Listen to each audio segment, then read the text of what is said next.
him Malaysian Ghosts? I've never seen him. Have you ever seen him? Yeah, that's why you're sitting here. They'll fuck you up. What about Bigfoot? Have you had any Bigfoot interaction? I've never had any interaction with a Bigfoot creature ever. How did you are working on a book? I assume not the monster truck. Sasquatch? Yeah. Oh, it is monster The truck. monster. Oh. No, it's about the monster, I guess. It was kind of. I've always been interested in paranormal stuff and Bigfoot kind of more recently. Yeah. I don't know why, but I just kind of went that way. And then I had this idea for this book to work on for a long time, and then I was looking around on the internet, and there's a podcast called The Bigfoot Show, the Bigfoot Information Project. It's actually run out of Minneapolis by a guy who works in the interactive industry, which I work in. So I was like, this is totally weird. Who is this guy? So I've listened to all his podcasts, and I've met him a couple times in the car. You know, so that's he's kind of my resource who I go to for. Where do you meet up with a Bigfoot? We go to Rudyard's in the warehouses.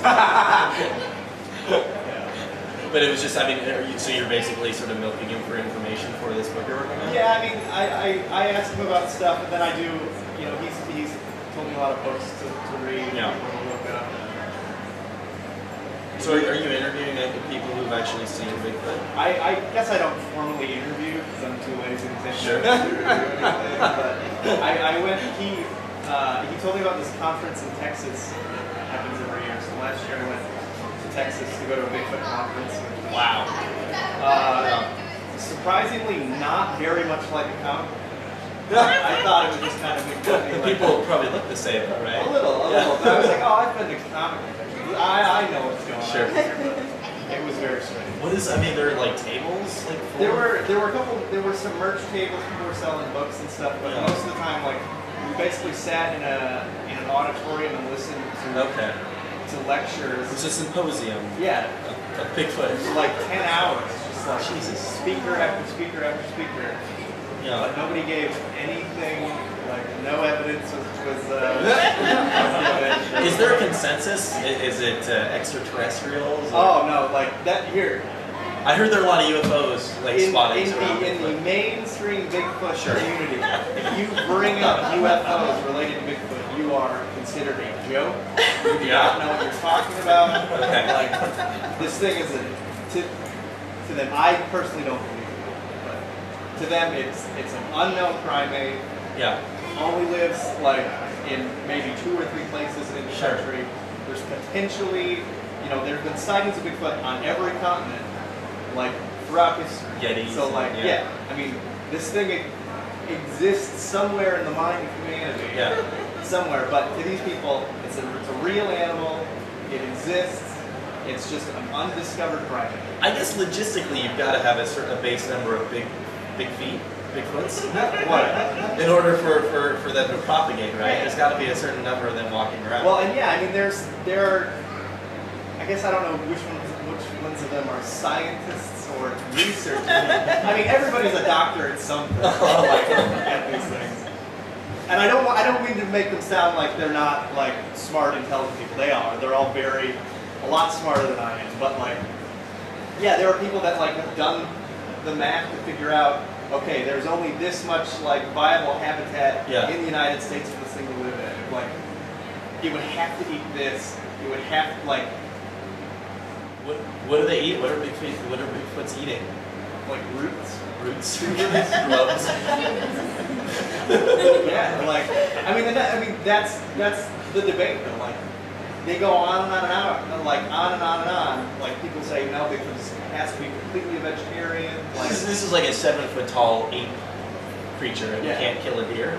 But people claim that yes, it does kill deer. People claim to have seen it kill a deer, snap its neck, bite its lip right up. Like I don't know. Yeah. If you guys want to be entertained, look up Bigfoot. I mean, is it hard to go to like? So it's like a one-day convention, a one-day symposium in Texas. Yeah. Is it hard to keep a straight face? No, I mean it's totally like Yeah. When you're listening to people talk about things that they truly believe in, like people who claim to have had these eyewitness accounts, like people when I went, people would ask me like, so what do you think? Like, what's your deal with Bigfoot? And I'm like, I don't believe in Bigfoot, but that's because I've never had an experience. Yeah. Like, I think about it like you want to believe, or you're willing to believe. I have an open mind, but like I can't like. I don't think.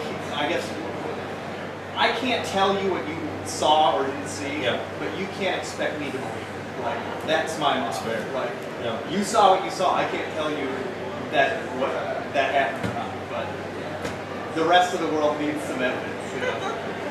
Have you had any paranormal interactions? Done any real ghost research for the series? For the series, no. No. I've done stuff on my own, but I've never had anything come up on film or footage. Yeah. But you've looked into ghosts and things like that. Yeah. I've done a little research, but not specifically for the series. No. Okay. What goes into making an episode of the series? Is it scripted? Yeah, we have a guy who writes. Yeah. And he basically, Gobi, the director, he's very lenient.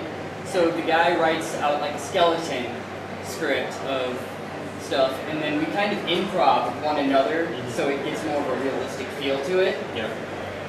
It's around Minneapolis. Yep. We do everything in Minneapolis and in St. Paul. Yeah. We do things here and there.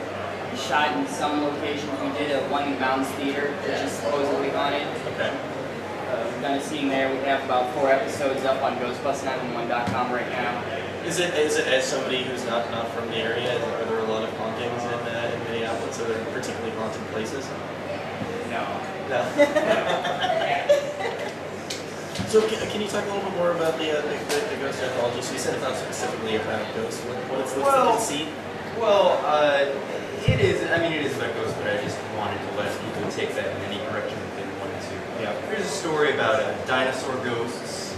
Okay. There's a number of stories about, like I said, loss, and there's kind of abstractions taken off of it. There's, I did a story about my cousin, kind of a letter to my cousin who passed, and the weirdness of living in Minneapolis, where we had talked about all these bands that we loved, replacements and Mr. Goose and stuff, and then moving to Chicago, where where I live now, where we died, and I recently went and found the place.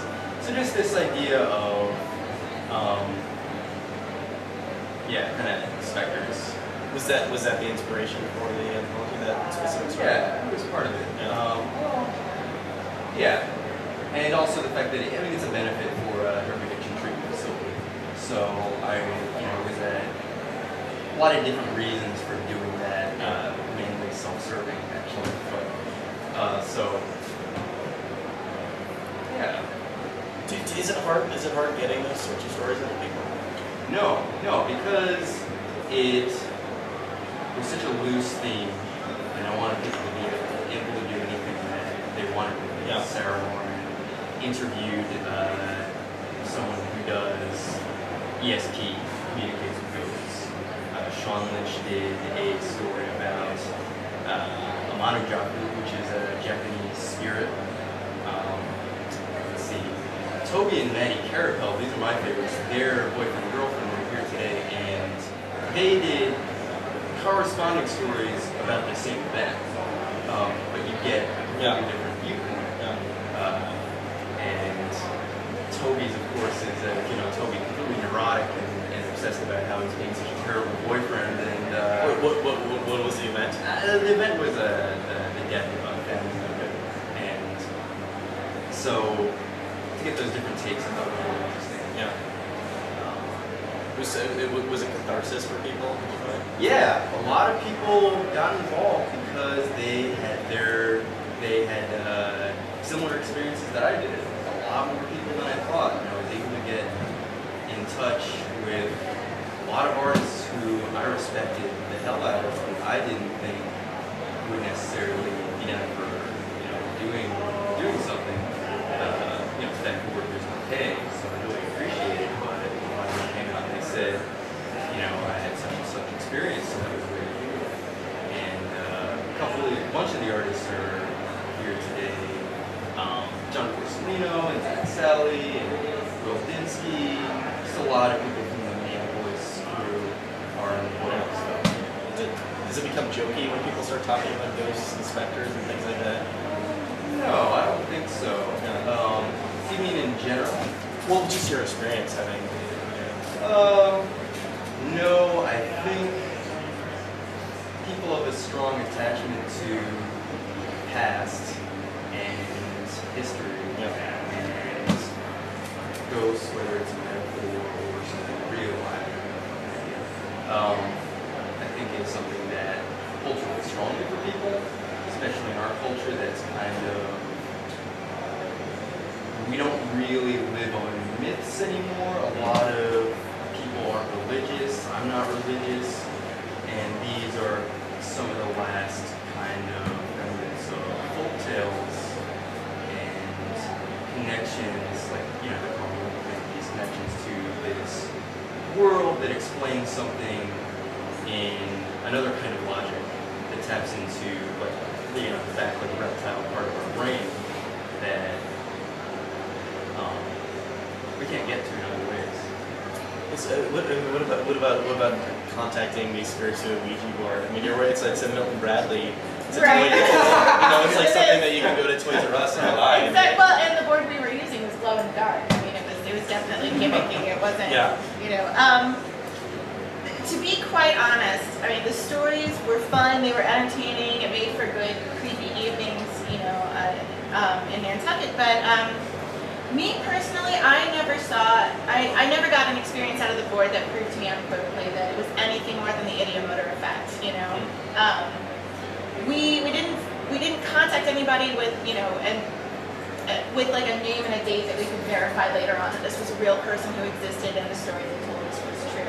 Did you try to do that sort of research? Yeah, you know, if somebody gave us a last name, we looked it up. Yeah. To see if there was somebody in that era who lived in Nantucket. But I mean, you know, none of these people were famous. What'd you find? Nothing. You didn't find the people? No, did not find the people at all. I mean, seriously, like I think they were lying. it's all entirely big cover possible. up, yeah. But my older brother will tell you that on one occasion, and I wasn't present for this one, so I can't verify it. Yeah. On one occasion, they were using the Ouija board, and they got some information that specifically pertained to someone that they knew. It was like this girl who wasn't even with them. It was her great grandparents who were, you know, contacting them and like, tell, you know, Michelle that this happened and that we're okay with this, and you know, information that they couldn't possibly have had access to. That this girl then verified later and was like, I can't believe you're talking to my Gammy, you know. How long of a project was this? This sounds like a pretty big undertaking. It was 3 years that my brother was doing seasonal work on Nantucket. Yeah. And I went out to visit him all 3 years, but you know, just for a week or so, just to hang out on the beach. But this became something that he was doing on a regular basis, since he was just out there anyway. Yeah, definitely. I mean, he had a very, especially in the off season, you know, if you're not like right in the middle of the holiday season, there's not a whole lot to do on Nantucket. So, you know, he would just have people over and drink and play with the Ouija board.